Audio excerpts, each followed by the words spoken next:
Hey everybody, what's up and welcome to episode 55 of Into the Necrosphere, the long-awaited return after I think 3 or 4 week enforced hiatus. I am back. We have completed our move into the darkest nether regions of the English countryside. And as you can see, if you're watching this on YouTube, I've got these very swanky swish cult flames behind me. That is in part because the feminine touch that my girlfriend has taken to our new place is possibly not quite appropriate for Mean Street Studios. But yeah, this is Mean Street Studios version 3. I'm still kind of deciding whether or not I'm liking it, but the chances are very good you may well see Mean Street Studios versions 4, 5, and 6 come your way in rapid succession pretty soon.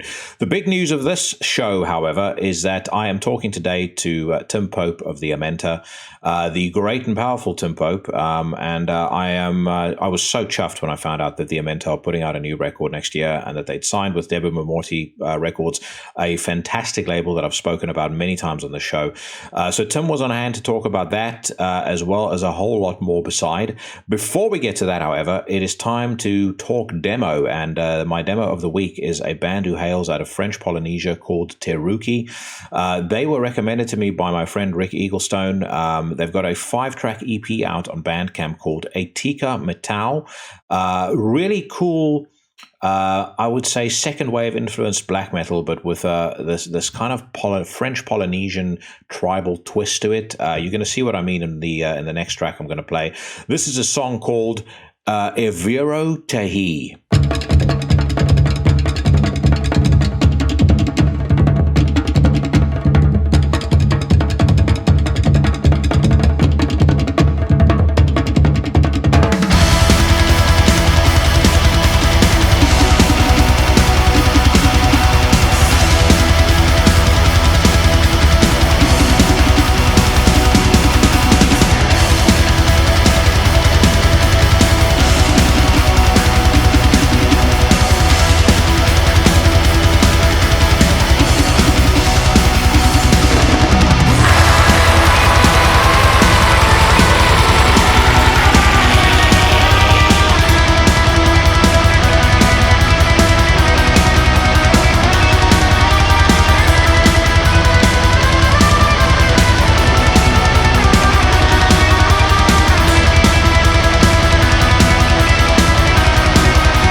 Zero Tahi by Te Ruki off a fantastic demo called Atika Matau. I would say not just demo of the week, but certainly a contender for demo of the year. And if you're in a band and you want me to hear your stuff and you want the chance to join bands like Te Ruki in the hallowed halls of the Into the Necrosphere demo of the week, then send me your stuff to intothenecrosphere@gmail.com.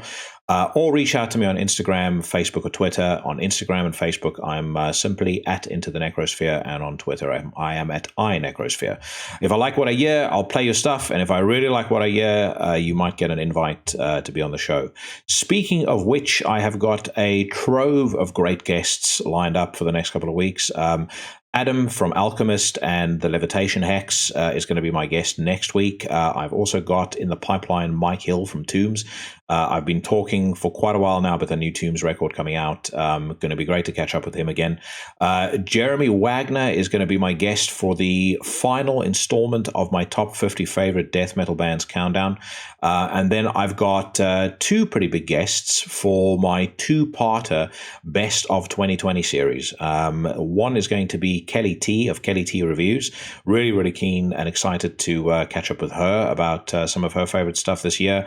And then I'm also going to have the lads from Omega Infinity back for the final part of that. So I think that leaves me with about one or two more episodes before the end of the year. There's a few folks in the pipeline for that too. And almost certainly I will need to get Marco from Stellar Master Elite back up on here as well for a conversation. A few other things before we get started with the main thrust of this episode. After my interview with Tim, I'm going to be talking about some new music. So I'll be reviewing the new records by the Infernal Sea, Brave the Cold, and Svartsyn. I will also be doing some news. And that is pretty much it. So I hope you guys enjoy this episode. Glad to be back, and glad you guys have decided to join me. Remember that you can check this podcast out on YouTube, iTunes, Stitcher, Spotify, and pretty much wherever else you get your podcast from. And if you're watching this and you're looking at my swanky Into the Necrosphere t-shirt and you're thinking to yourself, I would like to have myself one of those, and then go to the Into the Necrosphere Teespring store. There are t-shirts, hoodies, face masks, leggings for the ladies, and a whole bunch of other stuff. And I might add a few more things there in the run-up to Christmas. Anything that you buy on there, whatever ducats come my way, I am obviously going to be using to improve the show. So recently I bought some new lights. I have bought the green screen, which allows the flames in the background. I'm going to buy a new camera, and I want to buy some new microphones. I might actually try and do a couple of interviews in person as well if I've got two microphones. So we'll see what happens. Obviously, in-person interviews are going to be a while away because the UK have just gone into lockdown, but I'm not going to go down that fucking rabbit hole because that's something that Tim and I actually spoke about, and quite frankly, it's too depressing to talk about, especially not when there's great stuff coming your way, like my interview with Tim Pope of the Amenta coming your way next.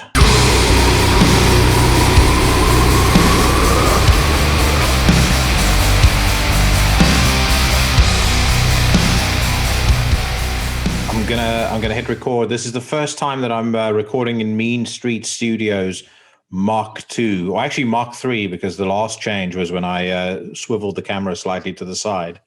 But I've moved house, so I'm still busy getting a handle on how I'm going to set up the lights and everything like that. But right.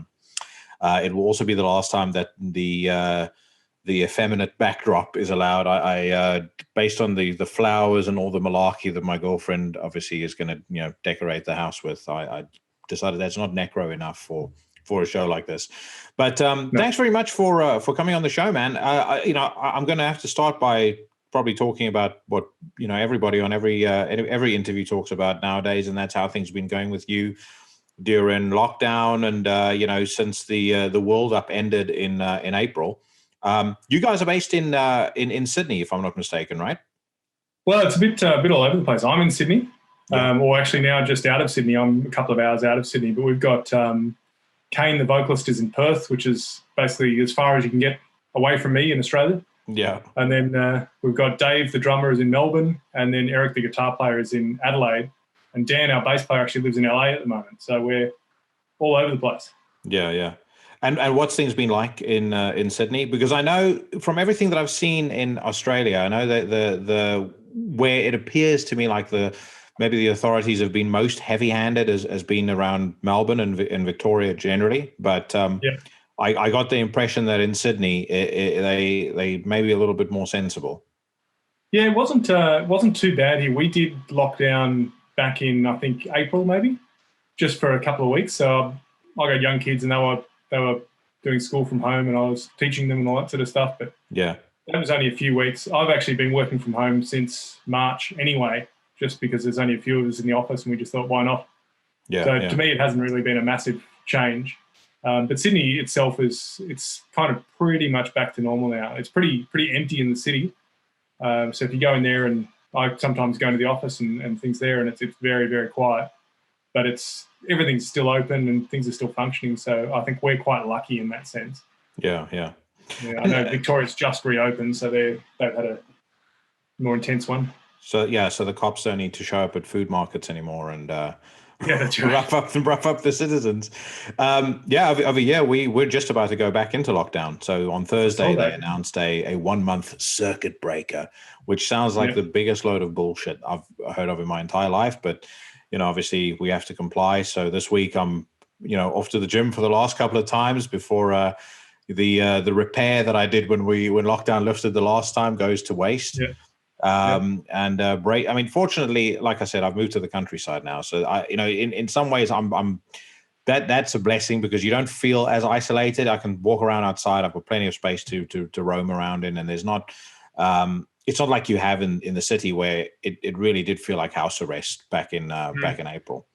But I mean, work-wise for me, I'm also pretty lucky in that regard. I mean, since probably last year March, I've not had to work from an office. So and frankly, I don't think I could ever go and do a job again where I have to go to an office. Yeah. I don't think I even own pants. No. The thing is, I think, like you said as well, you sort of intimated it with what things are like in Sydney at the moment. I think there's a lot of things that might not have been commonplace before, but certainly will be commonplace going forward. When we finally get out from under this thing. One of those is, people are, have realized that you don't need to be in an office. So I would say if you're a commercial, real estate dealer, life is probably looking pretty grim for you at the moment. I'm not sure how much office estate you're renting out, but yeah, I do hope over here things change pretty soon because I can foresee things going very similar to what they've gone in France, where people are rioting. You can only push people so far. And, now they're saying it's going to last until December the 1st, but, things will be better by spring, while at the same time there's articles coming out about how they're going to raid people's homes over Christmas to make sure they're not breaking the rules. Oh, really? Shit. Yeah, no. Well, dude, somewhere along the line, people are going to get pissed off and they're going to start rioting. And I don't want to be around cities when that happens. Yeah. So the Amenta decided, by my theory, to get back together because you saw many of the things you'd been singing about come to life and decided we weren't musicians, we were prophets all along, and it's time for us to come back and predict the next 10 to 20 years. Yeah. We're actually the four horsemen of the apocalypse. Exactly. Yeah. So let's start first and foremost with why you guys were quiet for so long. Was the band ever? Because from my observation, you brought up The Flesh is Air, and I felt like that for me was a record that took me a little longer to get into, but it was definitely one of the most rewarding albums you guys have put out, because it was one of those records that you keep on discovering and keep on finding new stuff to kind of latch onto and things that you remember. But then after that, you had the EP and things just kind of quieted down. Was there a point where this band was completely broken up? What was the situation with you guys before the recent news about you signing with Debemur Morti? We didn't really ever break up. I don't think we weren't certain what we were going to do, so we just kind of we put it out there saying we may work on something again, we might not, we don't know. And at that point, that's probably true. But pretty quickly into that, we actually started working. But originally, it wasn't going to be the Amenta. So I think what happened after all that, we worked pretty hard for some years leading up to Flesh is Air. We we toured a fair bit. We played a lot of shows here locally. Writing and recording albums for us is quite a sort of time-consuming process, quite an intense thing. So I think at that point we were really, really burnt out. Yeah. And so we didn't want to just keep doing the same stuff again. It felt like if we were to write an album straight away, it's going to end up being pretty similar. We don't want to get into that sort of touring the same places and just doing the same thing over and over again, because I think that kills the love of it. Yeah. It's got to be something that you got to do it because you're excited to do it. And we weren't excited at that point. So we just went, all right, let's leave it for now. But then we started writing stuff because what else do you do? But originally it was going to be for another band, and the music was a little bit different. It was sort of, I guess, a bit more open, a little bit more. It was still very, very dark, but less directly metal, I guess. Yeah. And that was kind of what was exciting at the time. But as we kind of went on with that, that was really cool, and it was exciting to write something that felt quicker to write for us. It was a much more immediate process, whereas we agonize over everything for the Amenta. It's sort of every small change is debated, and it's a really sort of intense process. So this felt like it was a nice breath of fresh air. But then during that process, it started to feel like, what are we doing? We've got this band that we love, and we're writing this music, which is kind of in the ballpark. It's not quite there, but it's similar. Maybe we should just kind of try and turn these into the Amenta songs. And that was probably a bloody long time ago now. I have a folder that we're working out of, which is the Amenta 2014. So it's been going on for a while. So this new record has been in the works for upwards of 6 years? Probably, yeah, in a really sort of inchoate sense. So since that, there's been a lot of changes in the band. We've had people move overseas, people have had kids, all that sort of stuff. So it hasn't been 6 years of full-time work. But I think the skeletons of the songs were probably finished in 2016.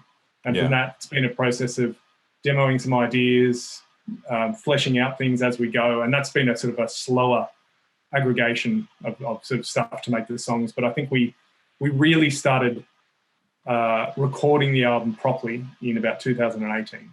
Yeah. So when you say the I guess the original ideas for what is going to end up being on this new record, was a departure away from being maybe directly metal. Was it moving more in the industrial direction, more electronic? If you can you sort of bring that a little to life a bit more? Well, there was a couple of different things. So I guess I first should say this isn't necessarily how the album sounds now. Those songs have gone through massive changes. But there was a whole bunch of different things. So what we did was we'd go out and just sort of set ourselves the challenge of, all right, we're going to write a song, or we're going to get the skeleton of a song or half a song or just some riffs tonight. And so we just could have come up with a couple of ideas and play with them until we got something that was cool. And then we'd file that away, go do something else, and come back and listen to the song sort of sometime later to see what kind of worked and what didn't, which was a new thing for us. So there is some stuff in there that is probably, we had a folder that was called Industrial. That was a whole bunch of industrial sort of fragments. A lot of it was really guitar driven. So, I mean, that's still how we tend to write. We sit there both with guitars and kind of just play some ideas and bounce off each other that way. But there were some things that were based around keyboard parts. There was all sorts of strange things. So I think you've got, the way I originally was describing those songs was kind of like if Big Black, Portishead and Morbid Angel were jamming together or something. It's completely all over the place. So it wasn't anything cohesive or coherent at that point. It was just kind of just ideas. Yeah. And the best ones of those sort of we started working on for this album. Yeah.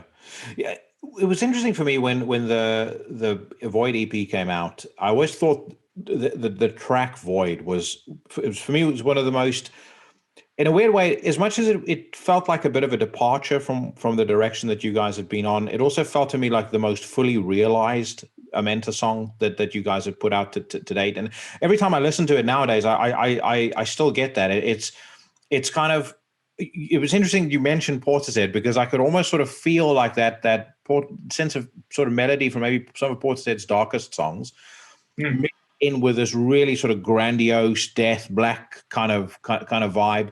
And again, are you sort of, when you think of what direction the new music is taking, is it down that line potentially? Is it something that is going to maybe be like Non, which people wouldn't have expected, certainly after Ocasis? What direction would you see it going down?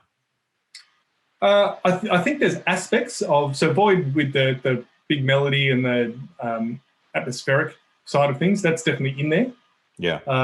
I definitely don't think it's like Non. It's like Non in the sense that I think it's going to be a surprise for people, and how that will go, I don't know, which is kind of exciting and fun. But it's not. It doesn't sound like Non. It's not sort of that really intense, micro-edited, programmed sort of insaneness. Even though we had 6 years to do it, I had no intention of ever doing that again in my life. Yeah. So it's got all that stuff in there. I think this one's got.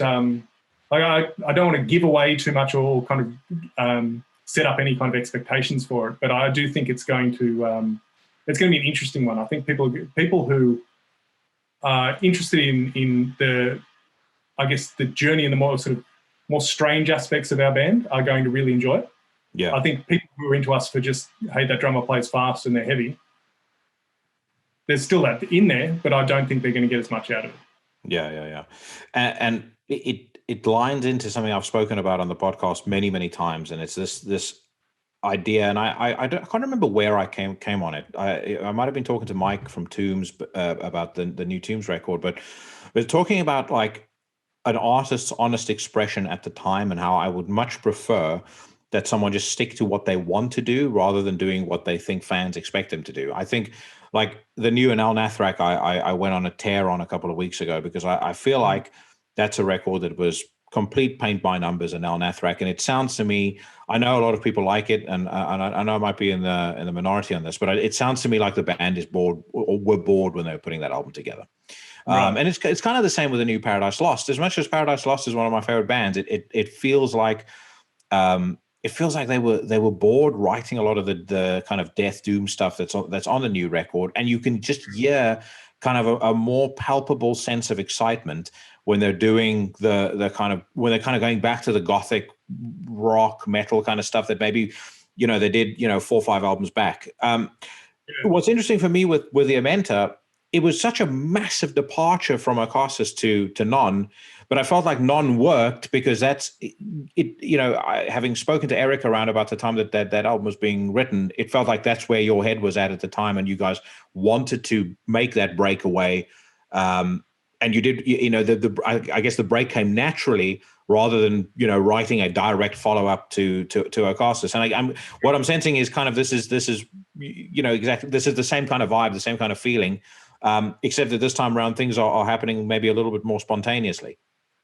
Yeah, I think that's definitely true. I think, I completely agree with you about artists doing what works for them in the time is the stuff that ends up working. And I think I think we're only really capable of doing that because we're in some ways quite lucky because we're in no way a financially successful band.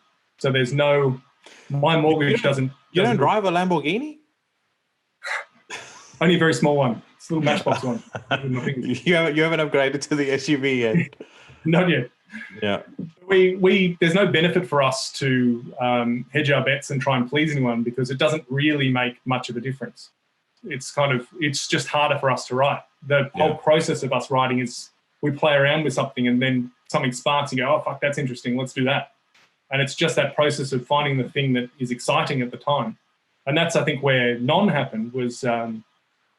I've told this story before, so I'm sure you've heard it. But after Ocasys, all our gear got stolen at a gig. We left it in a storeroom we thought was locked and went and partied.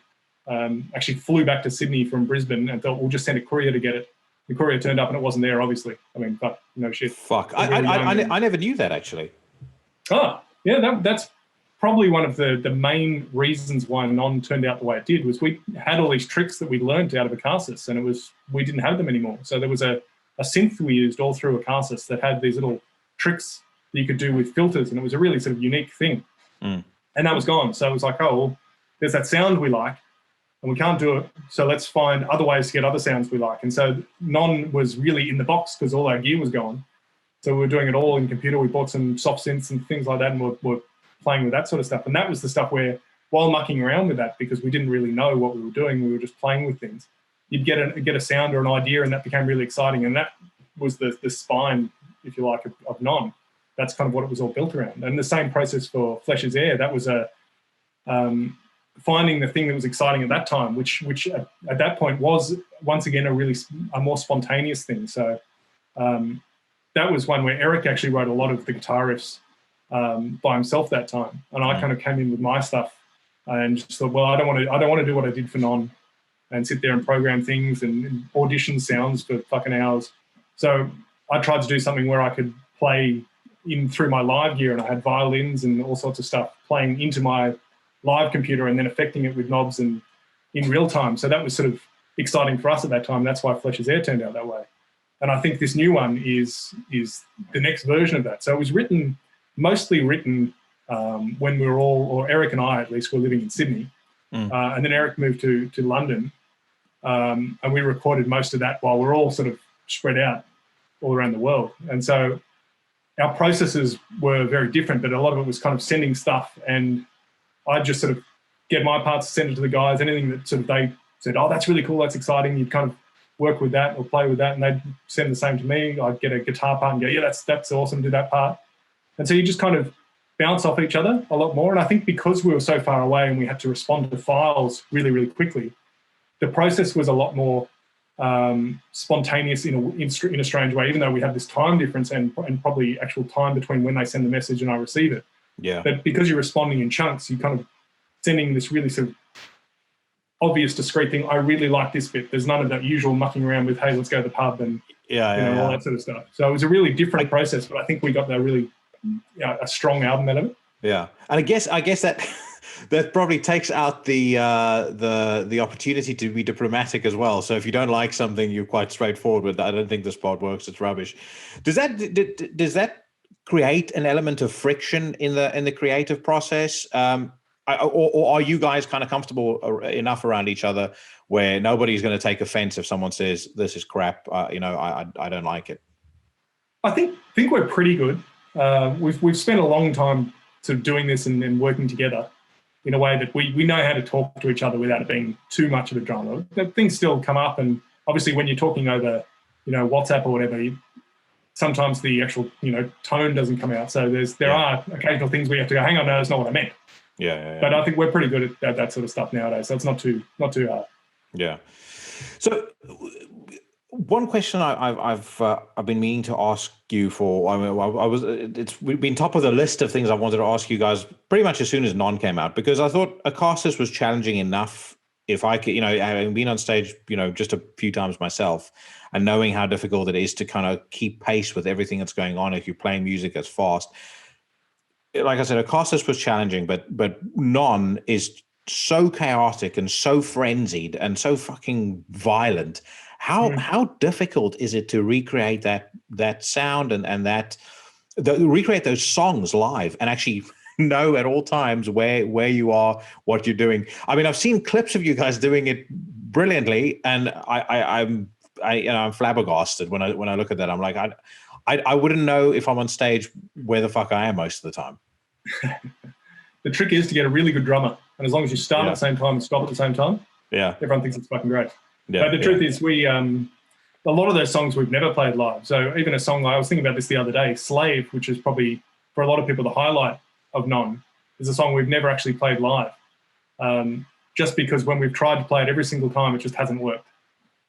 We've never been able to nail that one. Because we haven't rehearsed. We never rehearsed any of those songs before we recorded them. We built them in the studio. So it's kind of a process of going back to work it out. And, everyone can play their parts, but when you put it together, it doesn't have the vibe that we want. It needs to have a certain kind of cut and dry. This is, I don't want to say grid-like, but a really sort of mechanical sound.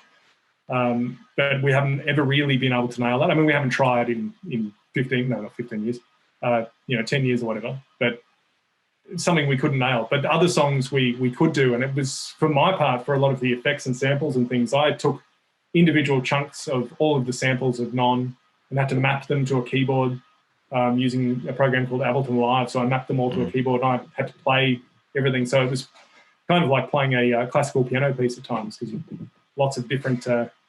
have to push lots of different keys at the same time and have sort of sample chunks. So certain aspects of it would be triggered. You'd have 3 samples triggered from one key and all that sort of stuff. So it was difficult, but it seemed to work. I think our live version, and it took me a long time to get my sort of head around this or to appreciate it, is our live band is a lot different to the recorded band. Recorded, it's all about the detail, and live, it's really about the chaos. It's about the aggression and that sort of thing. So to me personally, it doesn't matter so much if it's not perfect and if it's a little bit chaotic, because I think that's live music, right? I think we're there to perform, not to play. Yeah, exactly. And I mean, in a way, some of that imperfection is what creates the magic in a lot of live shows. You know, even if it's something small like a vocal line being slightly different or the delivery. I mean, I'm sure you could name multiple live albums where there's something where maybe the vocalist put in an extra ooh or something like that in between in between a line, and it just makes the song. You think to yourself, why the fuck did they never do that in the studio? But it's like, well, if they did it in the studio, it wouldn't be spontaneous, and therefore it wouldn't be as cool. But who has, when it comes to the Amenta, you guys obviously have a really a very kind of defined theatrical type of live show. And when I say theatrical, I don't mean Iron Maiden nonsense. I mean, you've got the chains, you guys have got the really, it's really dark. It looks like something out of Hellraiser. Who comes up with that? How did that sort of evolve from when you guys started playing live? Well, I think we started, so once again, we did everything sort of backwards. So I think when we did Acasis, we hadn't played live when Acasis was released. Acasis was released in 2004. Yeah. And I think we played our first show in 2005, maybe 2006. So up until that point, we had never played live. And so a lot of people here locally had heard the album, and the album was, a relatively big deal on the small local scene, but no one really knew who we were or what we were like because we hadn't played live. But we had shot those photos. So we made those photos for Acasis. And so I can't actually remember whose idea that was, but I can guarantee that the Matrix was involved. And then that became the thing, that was early 2000s. That was what was around. So we did that, and then we thought, okay, well, we've got to do something based around that because that's the only image people have of the band. And so we did that for a long time with Mark, who was the vocalist at the time. That worked really well. And we worked on it quite a lot. We worked on what we wanted to look like and how we wanted to present it. And one of the first things we did was there's going to be no talking on stage. Vocalist doesn't talk, no one talks. It's just because there'd been nothing from us. We didn't want to kind of ruin the mystique, and we tried to keep that alive for as long as we possibly can. But eventually, obviously that stuff doesn't last forever unless you death spell Amiga or someone. So we did all that, and it worked really, really well. But as we sort of changed and as more or different people came to the band, I think we got a little bit lazy about that control, which is a good thing. But we eventually, Jared came in for the non-album on vocals, and he came from a hardcore background, so he was very into sort of crowd interaction. Yeah. And we had discussions about it. We're like, oh, maybe we keep doing what we used to do. But eventually it was like, well, we've got this guy. Let's just try something different. Let's just see what happens. Around that time, I think our costumes we had from the Acasis era got just disgusting. So I think we did jettison those, and we went, all right, we're going to go the military kind of black outfit, which kind of went with the non-theme as well. Yeah. So it all kind of tied together, and it just sort of happened reasonably organically. And now with Kane coming into the band, Kane is probably the first person that Eric and I have had in the band who's kind of a creative, I was about to say creative equal, which sounds terrible, but he's a part of the creative partnership now. So it's all three of us work on the creative thing. And Kane is, he's an artist. He's got a really good eye for this sort of thing. So he brought in, I guess, his character for the Flesh is Air album, the chains and all that sort of stuff. And he built that costume, and I think the first time we actually saw it was the first show. He put on this, that had this massive bag. It's because that outfit he wears with all the chains is ridiculously heavy. They're real chains, and so he's carrying around this huge thing of metal. And so he pulled this thing out, clamped it on the ground, and put it on. And we're like, oh, that's pretty wild. And he's like the so he brought that in. of Australian extreme music. That's right. So it was all really, really kind of natural as we went, as bringing people in. It was just a process of I think it's growth. We started out that really sort of from that black metal thing where it's a really strict thing of this is how we're going to present the band, and then it's like, you know what, let's just be the angry young men we're always meant to be.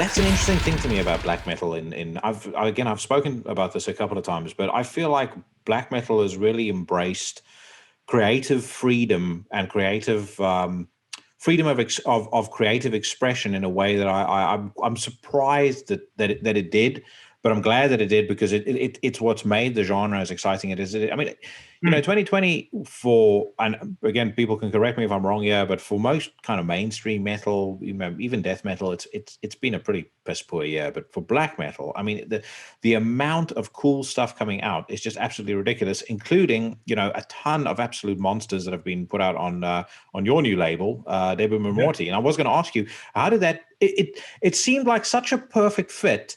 Because I remember I posted about the Amenta, and then ironically you said something's in the works, and then I thought to myself, like, you know what, I wonder who they've signed with. If they signed with anyone, I think Debemur Morti would be a great fit for them. And then it turns out, like, there you go. How did that deal come about? What made you guys decide on Debemur Morti? Talk me through that a bit. Well, we had so we'd been signed with Listenable, and we'd done 3 albums with them, which was the duration of our contract, and we kind of. It had been a while, and we'd spoken a bit with Laurent from Listenable over time. And you said we're working on stuff, and he's like, "Oh, cool, send it to me when you're done." And so that was always there. And I think we weren't sure. I mean, there was no guarantee that Listenable would pick it up, but we knew that they were there. But one thing we wanted to do was, we've done these 3 albums, which we feel are kind of a trilogy, or at least a part of that's kind of a segment of the Amenta that's kind of done. We're moving into the next one, so it felt like, hey, let's see what else is around. And so we made this short list of labels that we thought would fit. There weren't very many of them, but we worked out some labels, and we looked at bands that we liked and who they were with, and we'd had some friends who'd worked with Debemur Morti. We had obviously Ulcerate did their last album with them, did really well. Our friends from Ruins, they've done 2 albums with Debemur Morti. So it was we spoke to them, got their feedback on it, and everyone speaks really, really highly of the label. Particularly with Phil, who runs it. So they were quite high up on our list. And then we had the album, all mastered, all done, some temporary cover art, and just sent it to them and said, hey, fans of the label, love, your last few releases, we're really digging it. Are you interested? And they were. So, it seemed like it's a great fit for us, because as you say, they're doing excellent things with black metal, but they've also got some great I guess you'd say avant-garde kind of bands. They've got things like Mains, and they've got the In the Woods, and all these, and obviously Put Us Nord and all that sort of stuff. These really sort of interesting bands who are working in or outside of traditional extreme metal kind of genres. It was interesting, yeah. And I think that's the key word with a lot of what's on their roster. All of it's interesting. I mean, they even the bands that they have that are black metal, they don't really have anything that's, what I would deemed to be traditional black metal, or the kind of, probably when you guys came out, there was 1,001 bands coming out of Scandinavia that all sounded the same. All of the bands Debemur Morti have been putting out have all been very distinct. I mean, the stuff that's really stood out to me this year, that they put out, Aversio Humanitatis, I thought was incredible. Yeah, it's great. Alpst is amazing. I mean, that Alpst record is actually fucking phenomenal. You mentioned Ulcerate, astounding, and then they've got this Ecclese record coming out, which I'm excited for that one. Christ, it is so fucking intense. It's like one of the most aggressive, just hateful things I've ever heard in my entire life. But what do they do right, from your experience of them so far, that I guess other labels do so incredibly wrong? Because I feel like Season of Mist, Debemur Morti, Apocalyptic Witchcraft, for me, those are some of the sort of elite labels right now, as far as signing the right bands, doing the right things for bands, and just they seem to be replacing a lot of the old guard. But before I go off on a tangent about the music industry, what do Debemur Morti do right? What's been your experience of them so far? I think from what I can see, they're quite hands off in terms of the way bands present themselves and that sort of stuff. They're there to let the band say what they want to say. So we've kind of said, this is how we want to present it, and it's never been a problem. Even to the point where they say, are you sure, that's your vision? What about if you add this, if you do this? And we didn't even try that, because we thought, well, it's 2020, no one's buying physical media. Are you sure you want to do that? But they're very supportive of that. And I think one thing they do phenomenally is they put the art before the commercial aspect of it. So obviously, bigger labels they've got wages to pay, and they've got to have a whole business that's got to run. So they've got to sell lots of records, or they've got to at least get their bands have to return. Whereas I think Phil and Debemur Morti, I think their focus is primarily on, let's just make a good piece of art. Let's just do something cool that people are going to want to buy. And it just seems to work. So you look at the vinyl they're releasing, and it's almost, well, it is to every single one is just absolutely beautiful. They look phenomenal. Their design is excellent. They're doing great things with exclusive versions. They just look awesome. And so I think they're building a community of people around who really not only appreciate the bands, but appreciate the design and the aesthetics. But I think they've obviously got, I guess it's a chicken and the egg thing, which came first. They've got great bands approaching them because they've got great bands there. And I think they've got a great eye for the bands that are doing something interesting, and they're not afraid to try something that might not work. So they're just going to go, I like that, I think it's cool, I'm going to put it out and I'm going to give it the best push I can. And people have enough faith in that label now, I think, because they are a good size but small label who have a kind of aesthetically defined stable. People are willing to trust them and say, you know what, I'm going to give this a go. So you have something like that White Ward album. I don't know if you've heard that, the most recent one. It's awesome. No.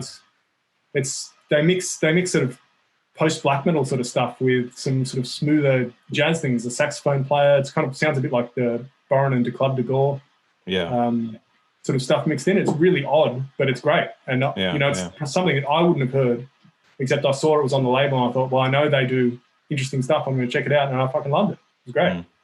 So I think they've become a really strong brand in that sense. I was just about to say that's the one thing as well that's happening with them. You know, they kind of like Season of Mist hit that point about 2-3 years ago, I think.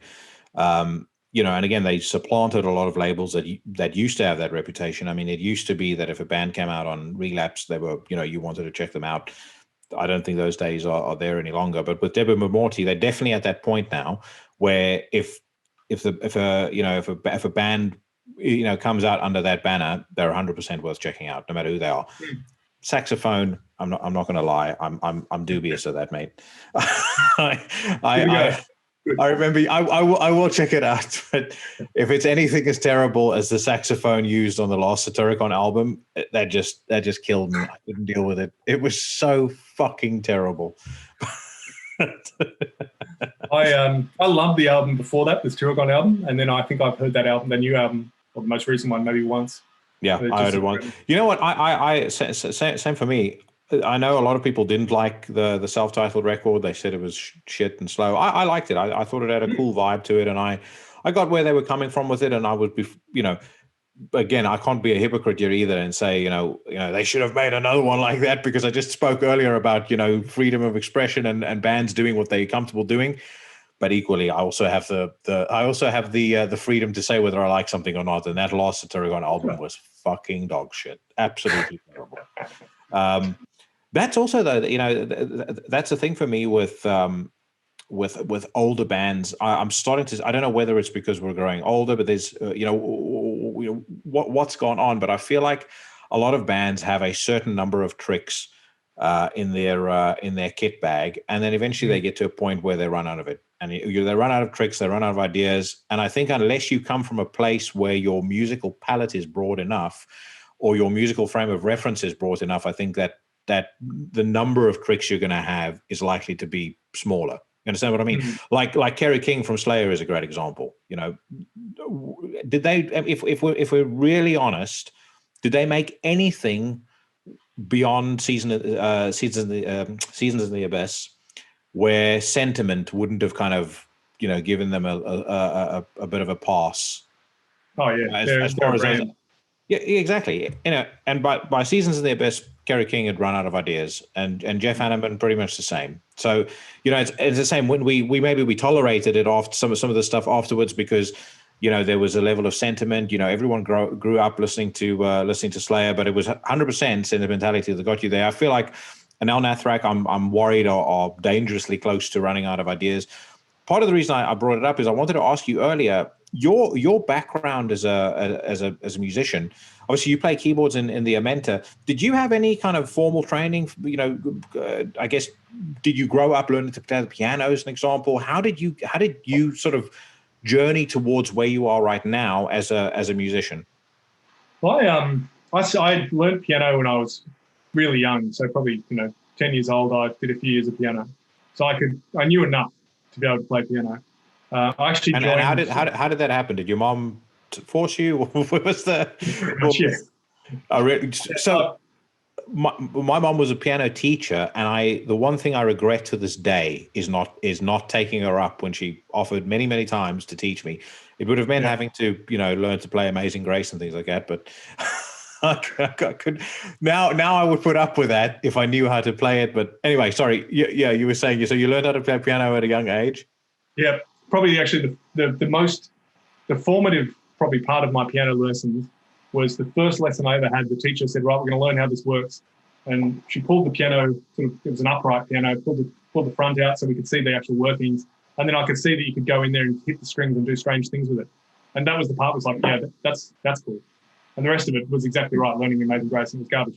But then as I went on later, I remembered that. And so there's a track that we did for the soundtracks to The Hidden Earth, which was the ambient little release that was on the cassette. And there's one track which is made almost entirely with the innards of a piano, because I remembered that and I thought, yes, I want to make sound out of that. That's going to be cool. So I did the piano lessons, but not something. I kept playing piano, but I never liked playing other people's songs or reading music. So a lot of it's just writing my own stuff and mucking around, sort of improvising and things like that. So I can improvise one kind of scale and I can play some chords below that, and I can do that for hours, but that's about all I can actually play on piano.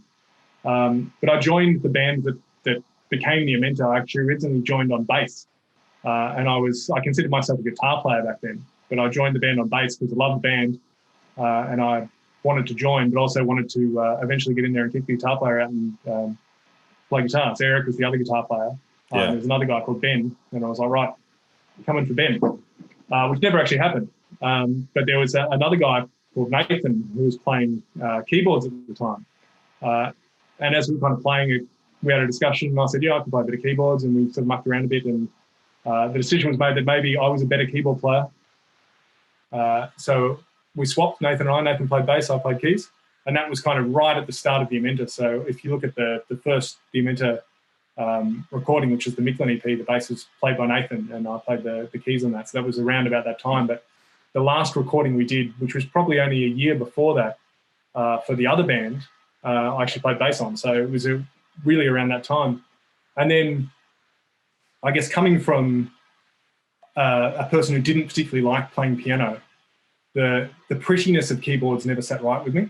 So this was in the era of black metal, which you know very well, where it was a lot of just floss on top of some stuff.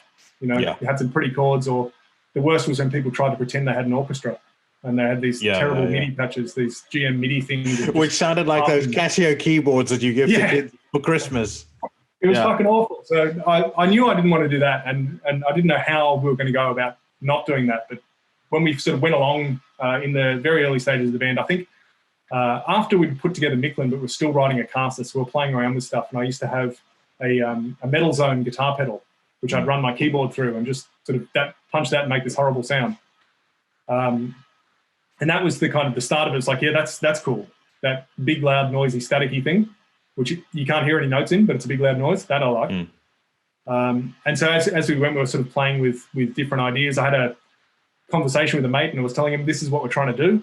He said, oh, that sounds like White House, which is a famous power electronics band. And he sort of gave me a tape of those guys, and I got exposed to this sort of world of industrial music, industrial adjacent music, I guess. And it was just sort of these horrible shrieking synthesizers. And I thought, that's pretty cool. And so we, without knowing how they were doing that, we tried to find ways to make similar sorts of sounds, which I think is why Acasis ends up the way it did. It doesn't really have any power electronics in it, but it's power electronics inspired, because we were just trying to find cool, ugly sounds that come out of the synths. So that was kind of how we got to that stage. And then after that, I thought, I wonder if I can do all this without actually even really touching a synth patch. And so none was total synth, but Flesh's Air, a lot of that was actual samples I made. So I recorded I had my violin, which I can't play. I just make horrible sounds with, but I can record it and make loops and stuff. And a lot of I grabbed some samples out of classical records and twisted them, did all sorts of stuff, and tried to make stuff out of that, which I think is that's more interesting to me than sitting there and finding the perfect, beautiful sounding synth pad. Yeah. And then playing lovely chords over the top of it. I'd rather play something that sort of sounds a bit off and a bit weird. Yeah. It seems to work better for me. Yeah, and that's also, you mentioned, the whole beautiful sounding thing. The one trend that I am so glad is over, and unfortunately, I'll have to admit to my shame, there were a couple of bands in that scene that I did like, but that whole kind of, that sort of Beauty and the Beast, operatic, guys wearing cravats and fucking silk shirt bullshit. Oh my God, it was the worst, the absolute worst. You always had like this woman singing along, and then you had like, the guy would have this long, like conditioned flowing hair sitting by the side of a river. It's so shit.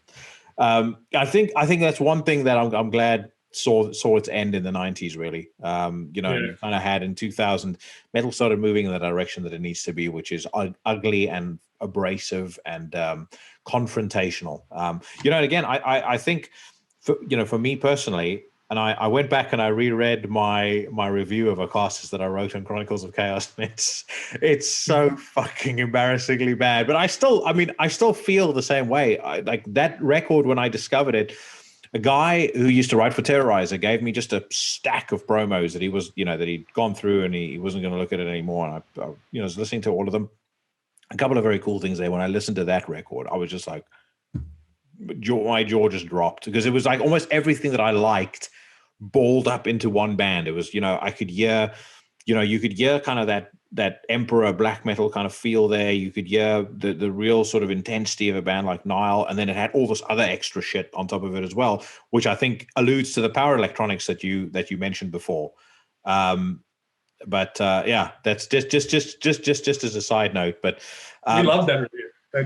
That was possibly the few 10 out of 10s we ever got. We were like, yes. You literally scored a perfect 10, or a perfect score, I think, on everything on Chronicles of Chaos. Yeah.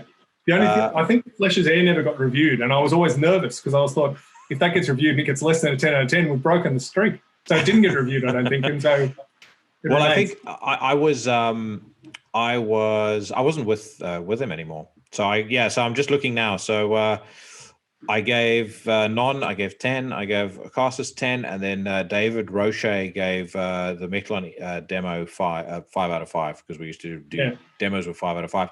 And then I interviewed Eric in 2004, and I called the article "The Thunder Down Under." But this actually is another question I had for you, is as somebody who's probably a veteran now of the Australian metal scene. I've always had this sense that a lot of bands in Australia don't necessarily get their due, because I don't know whether it's because you're removed from or at least geographically removed from a lot of kind of the major Western markets, and therefore can't tour in those spots as you possibly can. But if I listen to the stuff that you've done, I listen to a lot of the stuff that the other bands that David has been involved in, or I listen to, a band like Alchemist. I remember seeing Alchemist at a club and literally sitting there thinking, why the fuck are these guys not headlining stadiums? Like, this band sounds way too big to be in the venue that they're at. Yeah. Do you feel like there's some truth to that? As someone who's kind of been on the inside? There's definitely bands in Australia who could have been enormous. Yeah. And there was before, Psychroptic is the ones who really broke open the doors for the touring, maybe the Berserker, if you consider them Australian.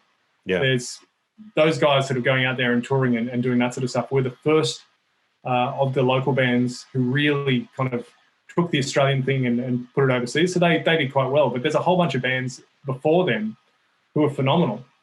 One thing we've sort of done a little bit is try and cover a couple. I think actually no, only one that people know of. But there's Armored Angel, who are a very sort of proto death metal thrash thing from Canberra here. They were phenomenal. They used to have this film clip which they used to show on TV when I was in high school, and it was the only death metal film clip I'd ever seen, and it was the coolest song. But no one really outside of Australia knows about this band. But they were, for Australians, they were just this really sort of bedrock, world-building band. They were like, this is death metal. This is wild. They should have been enormous. I think bands like Damaged, who some people know about them, but they're nowhere near as big as they should have been. But that's Matt Skitz on drums, who's played with Sadistic Execution and some of Stephen O'Malley's stuff, and he's a machine. But they were a really unique band. They had this sort of almost hardcore thing, but it was so fucking aggressive and so fast. And they were bands we used to see when we were in high school, and they were just brain melting. The first big gig I ever saw was Morbid Angel on the Domination tour. So that would have been, I was about 15 or 16 at the time. And they Damaged opened, and I swear Damaged blew them off stage. They were incredible. They were really Australian sort of, whereas Morbid Angel came out and you've got David Vincent, who's, he can pose quite well. The Australian thing is just this brutal bunch of drunken idiots who get up there and just destroy. And they were just incredible. They were so good. But because they never got to tour outside of Australia, not many people knew about them. You just didn't really see it. So I think bands like Psychoptic have really, really changed the way people look at it. So they worked really, really hard. They were touring all the time. They were doing tiny little tours, or they were the lowest on the tour. Now they're working their way up to headlining. And doing some of the best music they've done. But it took them a long time to get into the point where they were on the same level as bands who probably could just, they can jump on a bus and drive to the next town over, and all of a sudden they're in another country. So Europe is a whole different thing, and America's the same. The whole thing's so big, you can play 1 million shows. You can play, 40 shows in 40 days if you want.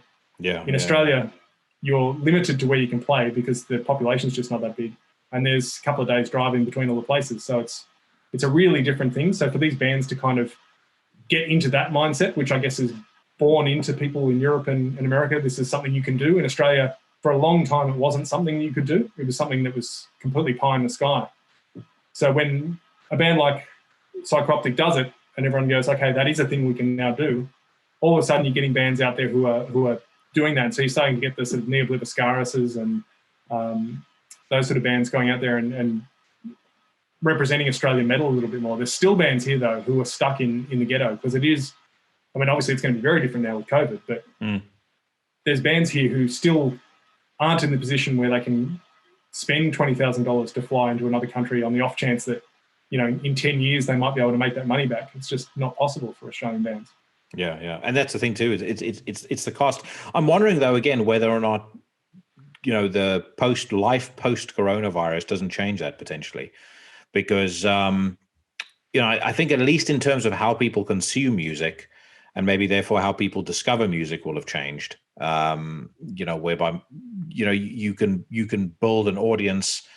It's more easy to build an audience online without necessarily having to be out touring all the time and things like that. Because the fact is, a lot of people are sitting at home right now, and they probably don't have much else to do. So either they're buying shit online, or they're watching things crap on Netflix, or they're discovering music. And you would hope that they discover. And actually, to be frank, something like a podcast like this. I know I'm one of millions.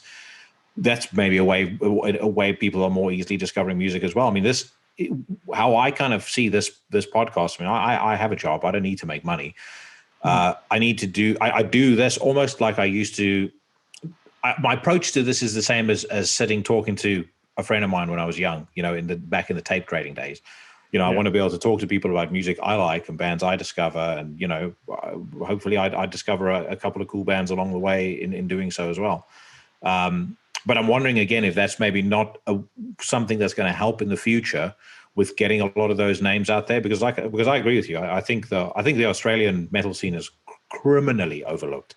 And I'm not just saying that because, AC/DC was my gateway into metal, but, like I said, I've been a fan of a lot of bands. I've always felt like, the Australian scene has its own distinct vibe, and I've always loved that. There's always been something that's just slightly off the beaten path with most Australian bands, and it makes it so much more interesting to me. But yeah, I mean, I really do hope. I mean, I think the time is right for you guys to come out now. I'm going to interview Adam from Alchemist hopefully in the next couple of weeks, and I will encourage him to to restart that band. Earthrot have put out a great record this year. Yeah. What I also think is cool and potentially hopefully help shed some more light on the Australian scene is stuff like these sort of transatlantic projects like Omega Infinity and the Antichrist Imperium. Hopefully that helps give it a bit more exposure too. But do you guys, I mean, I guess at the moment, I guess no one can make any real plans, but, in an ideal world, do you see the Amenta, playing shows again, going on tour? What would your ideal scenario be post the release of this next record? I'd like to. I mean, I think I haven't played live with the band since 2011, and the band stopped playing in 2014. So for 3 years there, the band was playing without me. So I was having kids and doing stupid stuff in the middle of tours. So I'm quite keen to give it another shot. It's been a long time between drinks for me, so I'd love to. It'd be awesome. But I think one thing we don't want to do is get caught into what we were doing before, which was, all right, we've finished that tour, when's the next one, what's the next one? And then we find we're burnt out and don't want to create music anymore. So I think we just have to find a place where that works for us. I think it's going to be, obviously it's going to be a different situation. But if it comes back in the way it was, then we'd like to be a part of it for sure. Are you a bit of a homebody generally? I am definitely, yeah. I mean, I'm not a social person. I don't, go out and hang out with people. I tend to sit around at home with my family. I've, got a few close friends, none of whom who live in the same city anymore. So it's kind of, I don't go out. Ironically, my best friend's about to move to Australia, so I may well be coming out and hopefully meeting you in person at some point. Yeah, that'd be great. Yeah, but that's the thing about getting old. A lot of the friendships that you did have fall by the wayside. Your circle of best friends distill into something a lot smaller. And as I said, I mean, in my case, my best buddy's moving away now, which kind of expedited my move into the countryside. I was like, well, if I'm going to go into isolation, I may as well just embrace the whole thing. I can be here with my barbecues and my beer, and that's all I need. But side question for you: does anybody at work know of your nocturnal activities as a keyboard terrorist in a band like the Amenta? Yeah, well, my work, my office is basically me and one other person who's a very good friend of mine. So he knows, he's always known. We've worked together for now close to 15 years. And when we've toured, he was my boss back then. So back then he was the guy to ask for leave when I needed to go on tours. So he knows all about it. Yeah. So but it's not something. He makes the sly jokes because he's not a metalhead. Yeah. And people like to laugh at that sort of thing. But it's known. But not really. We don't talk about it all the time. I was about to say, it's not like in a corporate company where, I mean, I know a lot of people that have to keep that quiet. I myself have opted not to, but it does mean that you get emails like I've got a really cool boss she lives in California now, but she's originally from New Zealand. The other day, someone sent me an email and I saw her responding back to it. The guy's asking me a question. She responds straight back. She says, he is already logged off and is listening to black metal. So it's very interesting when I work in a highly corporate job, so it's very interesting when they then find out like, and she's very quick to point out to people when we're in meetings, you should hear the music he listens to, it's just a bunch of screaming. They're like, you really listen to that stuff? What sort of bands?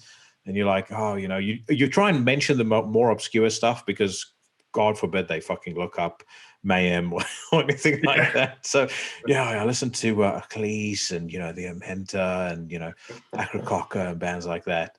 And then you remember, oh God, Acrococker, plenty of videos that'll get you in trouble if people see that. You guys played with Acrococker a few times though, back when they were classic Acrococker, wore the suits and shit like that. Yeah, I think they changed during that tour. So, obviously playing in Australia, it's 40 degrees. And, it started in the suit. That's t-shirt time. We can't deal with this weather anymore. Yeah, but that was awesome because they were a massive inspiration for us. I remember seeing that first article in Terrorizer where the shot of them sitting at the cafe in their suits and like, what the hell is this? Yeah. And this was back in sort of internet 1.0. So we downloaded the one track that was available and it was just this brutal sludge. And it's just that between that image of them and that song, which would have been off the Rep of the Bastard Nazarene album. Can't remember even what track it was, but I remember hearing it and it was so primitive. But they had that sort of, that still even then, that prog thing, and it was so bizarre. And to have that image and that music, it's like, oh, that is fucking cool. We thought they were seriously evil guys.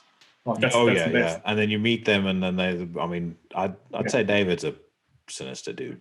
But, Jason is like the most peaceful, nice guy ever. But you see him on stage and, he's just especially around that time, just an absolute fucking beast. How did the Australian audience respond to them? They, I think, did very well. There's a group of diehard Echo Cocker fans here, which is probably, definitely all everyone I know. We were all just really into it, and I think they did really, really well here. So that tour we did with them, there was us, there was Echo Cocker, and there was Berserker, because David was playing drums for Berserker at the time. Yeah. So it was a pretty intense tour. And I think in that one where you've got Berserker, have got this big distorted 808 kick drum things going on, and now sort of branded Chaos. Echo Cocker were kind of the refined thing in the middle. I was about to say, they're like the chill out section in the middle. Everyone was like, oh, these guys are actually quite pleasant. But they were phenomenal. So they were watching them play was just awesome, awe-inspiring. And David playing that show and then playing Berserker was just awe-inspiring to watch. So that was a really, really incredible tour for us. We loved it. Dude, your drummer, David Haley is just blows my mind what that guy can do. I mean, the fact that I spoke to Matt and he was saying to me that on the Werewolves record, I mean, I think he did the drums in like a day or two. Yeah. It's just like, he's just literally, I'll listen to the riffs and then here we go. Yeah. Unfucking real. Just absolutely incredible. I mean, I remember talking to Eric about him way back, when I interviewed him in Chronicles of Chaos. And he was like, yeah, a lot of people think that our drummer is a machine. I can assure you he's not. But dude, I want to thank you so much for your time. I am so fucking excited that there's a new Amenta record. I cannot begin to tell you. And, it's a blast catching up with you. I hope we'll get to do it again soon. Yeah, awesome. And in the meantime, all the best to you and yours. And, we'll catch each other again down the road. That's awesome. Thanks, Jackie. All right, brother. Take care. Bye-bye.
That was Void by the Amenta. I hope you guys enjoyed that track. I did mention in my interview with Tim that I think that it's the trademark Amenta track.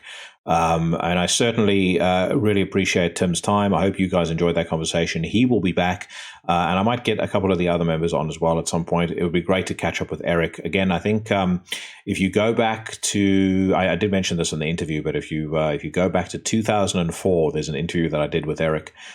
Which, having read it back, isn't too shit. Certainly not as bad as my review of Ocassus.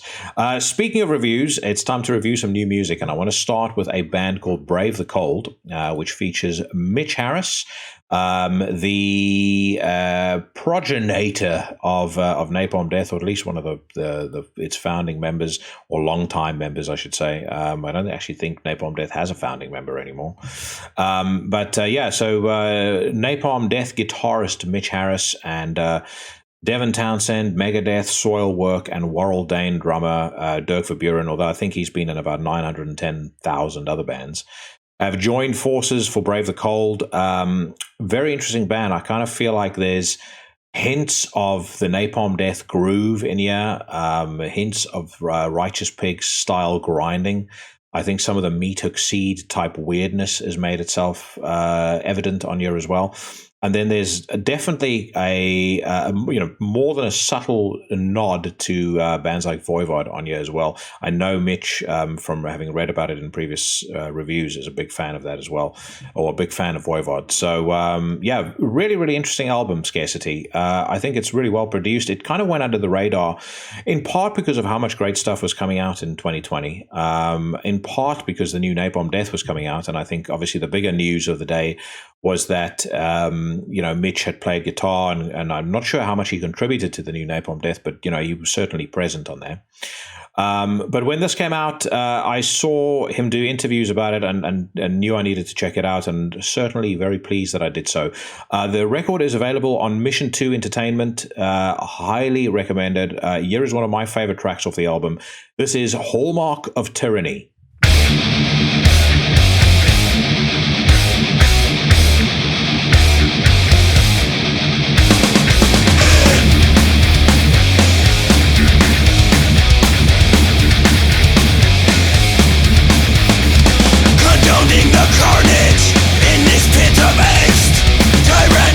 Circles limited in our defense, hiding in the shadows from insensitive beings towards the speed of darkness.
That was Hallmarks of Tyranny by Brave the Cold, off a record called Scarcity, out now on Mission 2 Entertainment.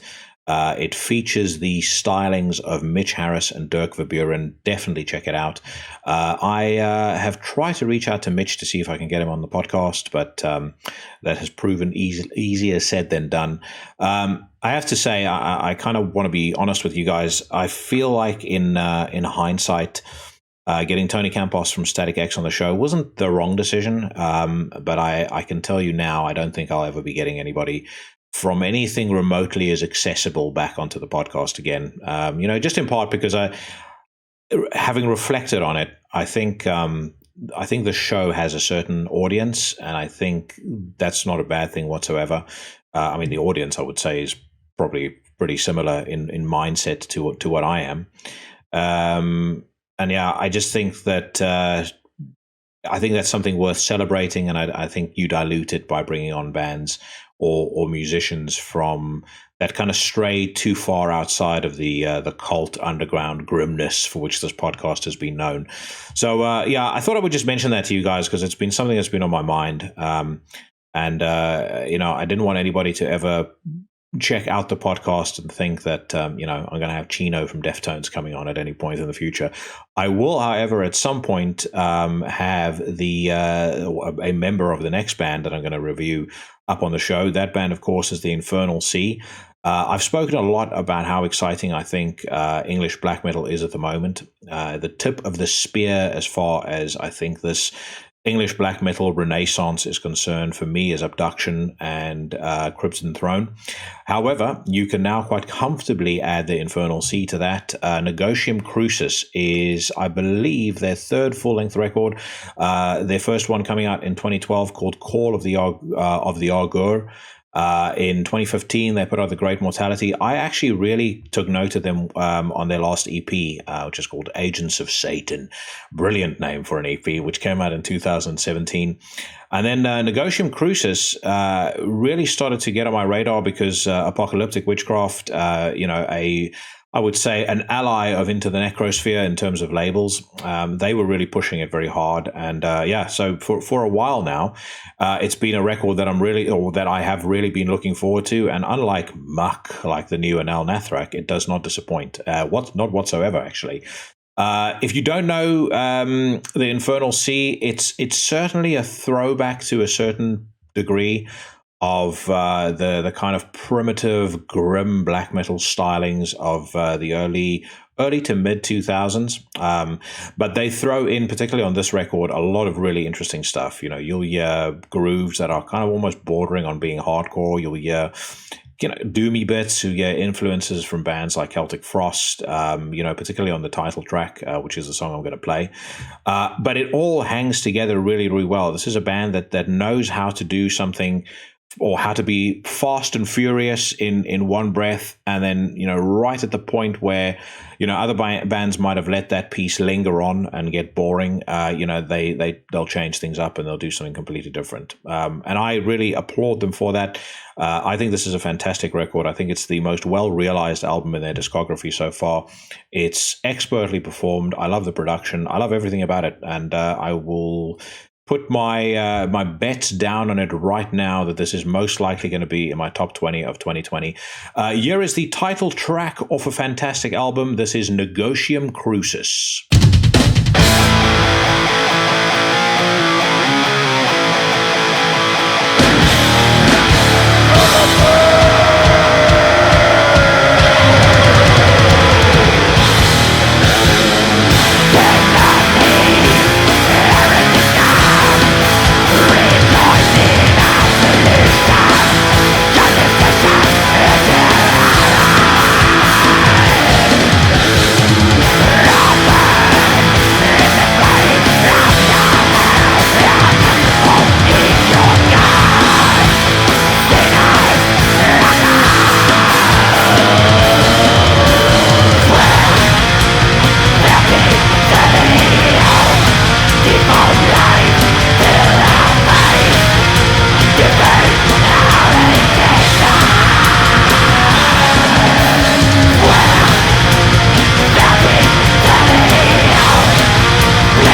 title track off a brilliant record called Negotium Crucis by the Infernal Sea, available right now on Apocalyptic Witchcraft Records. I will definitely have one of the lads from the Infernal Sea on the show at some point, and who knows, they might even fill up one of those slots that I mentioned having free until the end of the year. But in the meantime, definitely check out that album. If you're into black metal that has tons of character, tons of groove and tons of attitude, you are not going to go wrong with that album. Another album you're not going to go wrong with, the new Svartsyn.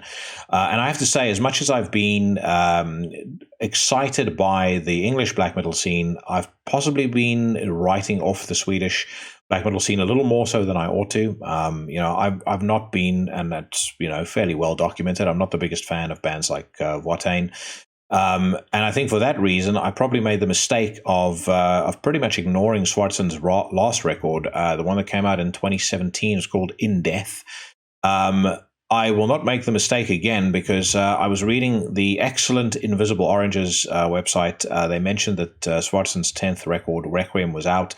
They described it as permeated from start to finish by evil, and at that point I could not resist and I checked it out, and it is absolutely fantastic. It incorporates all of the things that are good about Swedish black metal, and it ditches all of the cheesy Iron Maiden-y sing-along chorus type fucking bullshit that I think weakens and dilutes the sound. And they wrap it up in a fantastic production, in a really kind of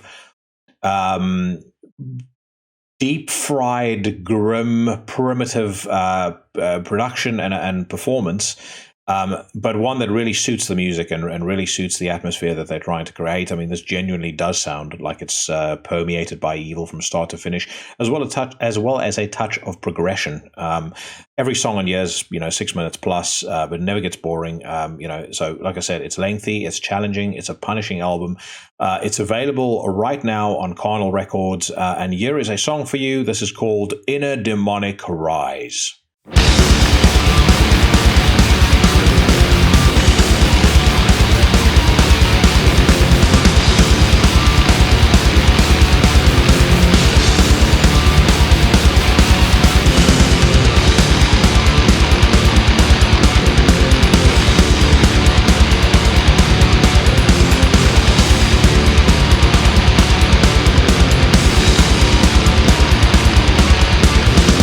Cause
Inner Demonic Rise by Svartsyn. The record is Requiem, the 10th album in the one-man black metal behemoth's discography, out now on Carnal Records. And once again, check it out. All of the links to everything that I post, as ever, in the show notes of the podcast.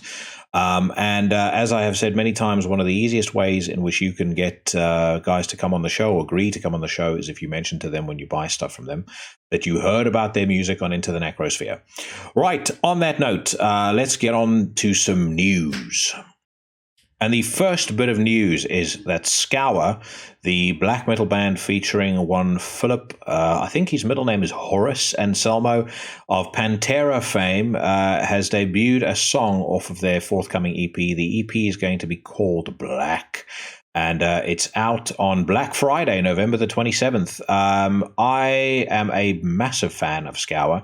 I really, really like their two other EPs, Red in particular. There's a song on there called Bleak, which I think is powerful enough to probably land them a spot on any revised version of my black metal countdown that I may do in the future. But really, really cool. Jason Momoa, of course, is Aquaman. He's from Game of Thrones, and he's also the resident panty wetter of the modern day. I don't think I see another man, with maybe the exception of Tom Hardy, featured on social media quite as often as the benchmark for the man of a woman's dreams. Not so sure they're going to feel the same way about him after they hear his vocals on this. I was expecting something absolutely dreadful, but it sounds like the guy actually has some serious pipes to him. There's some badass ripping death metal vocals on this track.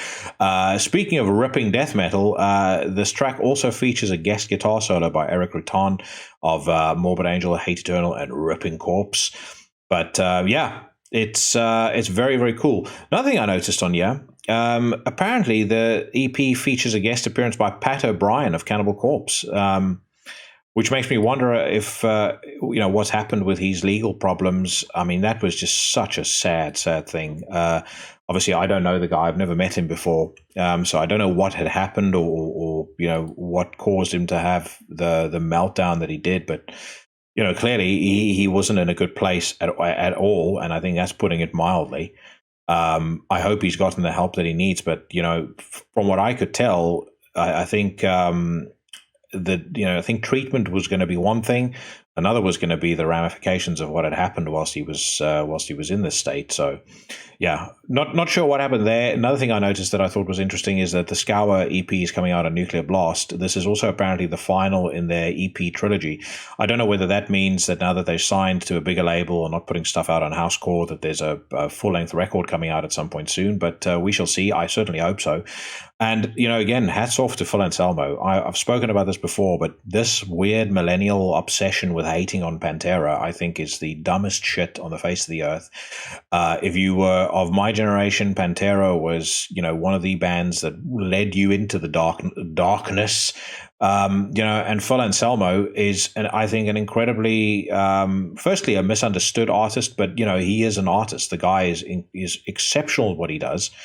And not only is he exceptional at what he does, but the guy's unbelievably versatile as well. He can go from something like N minor, which, I think is a really respectable take on music like Nick Cave and the Bad Seeds, to something just fucking balls out insane like Scour. So, good on him.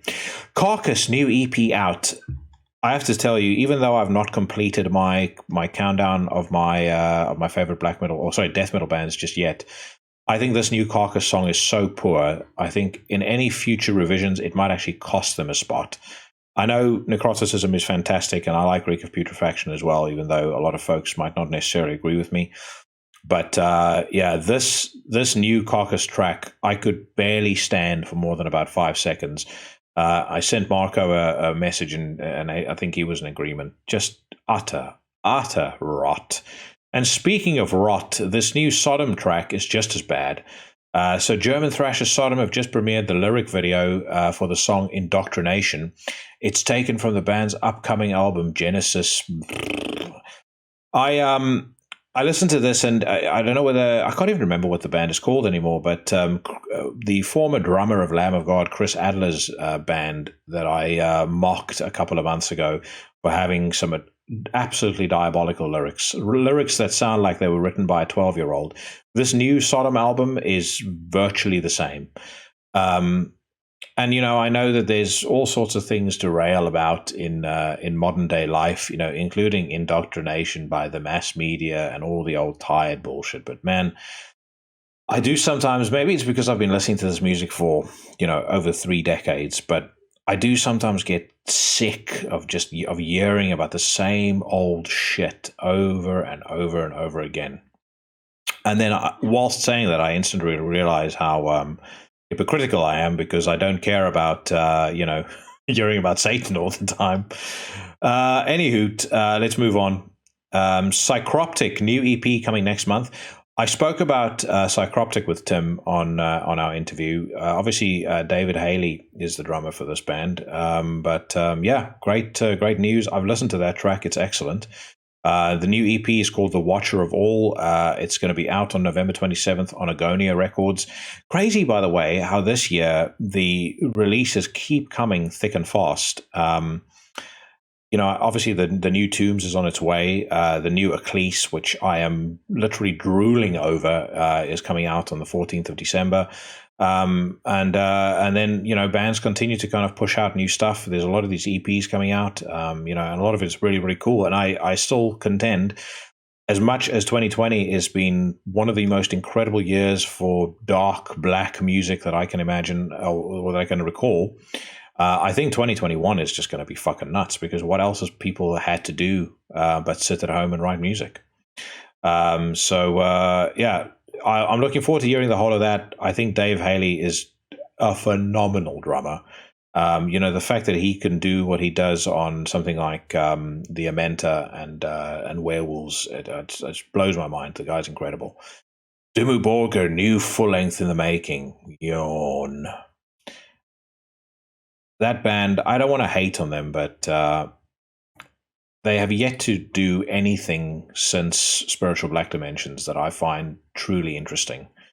This whole orchestral symphonic thing, I think it's cool, but you tread a very fine line between being cheesy crap and being Septic Flesh. So Septic Flesh can do it well, but I think also that's down to the fact that those guys are trained musicians, who really, really know their stuff, and have actual credentials to back it up. I'm having a gander to see if there's anything else here, but not from what I can tell. Certainly not anything that's drawing my interest.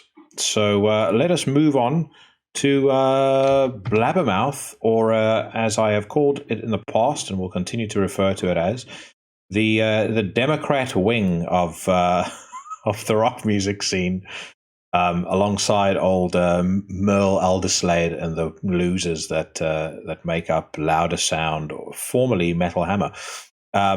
Anyways, Judas Priest's Rob Halford, I wish I could sing Painkiller like I did in 1991. I don't know. I think he still sounds pretty cool when he sings it. Every so often I'll check out a new Judas Priest live clip and see them do some stuff, and I think he still sounds pretty cool. And I mean, Painkiller, I don't even need to go into detail about what an incredible record I think that is. Again, something I spoke to Tim about. For me, whilst everyone was creaming their little shorts over Fear of the Dark by Iron Maiden, for me, I discovered Painkiller, and it was just obviously from the same sort of school of metal, but there was just an edge and a nastiness to that album that just did it for me. I loved it, and it's a record that I can still listen to this day and get that same thrill. I mean, as soon as you hear that, as soon as the drums kind of finish up and that riff kicks in the intro to the album, it makes me feel like I'm fucking 10 years old rediscovering it again. Philip Anselmo promises big and minor announcement later this week. I bet you that's going to be a streaming show of some sort, which I think will be quite cool. That streaming show that they did with Down, I thought was unbelievable. Really, really cool. I think that helped set the standard for how those streaming shows are going to be done going forward. And I hope they made enough money out of that to make it worth their while to do it again in the future. I know Paradise Lost are doing one actually today, which is the 5th of November, which is when I'm recording this. And obviously, bands like Behemoth have done it as well. I honestly think we're going to see a lot more of this because not just because of coronavirus. I think, obviously, I spoke about Brave the Cold earlier. And I remember reading an interview with him where he was talking about, one of the reasons why he why he had stepped away from Napalm Death was because he wanted to spend more time with his family. I think for a lot of the the road dogs, I think the last year of being with wife and baby or wife and babies, I think has been a bit eye-opening for them, and I think they may have realized that there are other things in life than being on the road all the time. And I know that for a lot of these guys, they don't really have much of a choice. But I just do think a lot of bands are going to choose family and spending time with loved ones over being on the road all the time. I might be wrong, but we'll see. This was really cool. New fossil species discovery named after Rotting Christ. Apparently, a scientist named Dr. Leah Numberger, or scientists, I should say, Leah Numberger and Dr. Ben Tay in Luxembourg. They discovered a brittle star species, and I think, they donated it to the Natural History Museum in Luxembourg, or they work for the Natural History Museum in Luxembourg, and they decided to name it Brezentcontha tollis in honor of the Tollis brothers. I think that is a fitting tribute to two guys who, let's be frank, have almost never put a foot wrong. Genuinely, if aside from Kronos, I can't think of a single Rotting Christ album that is not a strong 8 at the very least out of 10. Many of them are 9s, some of them are 10s. But yeah, great stuff. My favorite slack-jawed simpleton, Tommy Lee, defends his right to publicly criticize Trump. I always have and always will speak my truth. Rule of thumb for me is that whenever I hear a grown man use the phrase my truth, I know that I am instantly dealing with an absolute moron. Tommy Lee says here, Tommy Lee posted a meme saying, Tommy Lee really fucking hates Donald Trump, and wrote in an accompanying message, hey, all you assholes that tell me to stick to playing drums, I say stick to playing dumb. So there. And follow me if you don't like me voicing my opinion. Too bad. Everyone's opinion matters.